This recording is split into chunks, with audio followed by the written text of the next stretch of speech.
uhakika ya kwamba hata wakutafute usiku na mchana, Mungu kama anakulinda hawatakupata ng'oo katika jina la Yesu. Amen. Hata waalikane kwa uchawi wao na ushirikina wao, wewe hawatakupata, wala watoto wako, wala mashamba yako, wala uchumi wako, wala afya yako. Sioni watu wanaoamini hapo wangepiga makofi mengi kwa Bwana.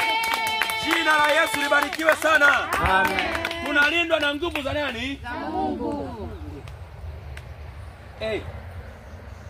Hata wakipanga uharibifu kwenye maisha yako usiwaogope. Wacha waendelee kupanga. Lakini kazi ya Mungu ni kupangua uharibifu wao mmoja baada mwingine. Usianze kuhangaika, unaongea, unajieleza kwa watu huko, naomba msamaha. Hakuna kuomba msamaha. Piga goti sirini kwa Bwana, mwambie Bwana linda. Amen. Jina la Yesu libarikiwe sana. Amen.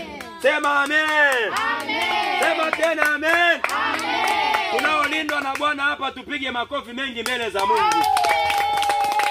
Sisi hatulindi na uchawi wa mazindiko, tunalindwa na damu ya Yesu. Amen. Sisi hatulindi na uchawi wa kufunga kwenye viuno wala mkononi, tunafungwa na damu ya Yesu Kristo peke yake. Tulishabeba alama ya msalaba kifuani. Sema amen. Amen. Hakuna kuogopa. Wasikwambie wewe usipofanya hivi utakufa. Usipofanya hivi wazee wa ile eneo hata kubaliana na wewe. Waambie mzee wa eneo ni Yesu. Amina. Jina la Bwana libarikiwe sana. Amen. Waambie mzee wa eneo ni nani? Yesu. Wakikwambia utaona, mwambie na wewe utaona. Kabla sijaona wewe utafanya nini? Utaona. Utaona. Usiogope mtu. Yesu ndio mlinzi. Siku moja nilikuwa navuka barabara hivi, navuka barabara hivi, nimeshaangalia pande zote mbili.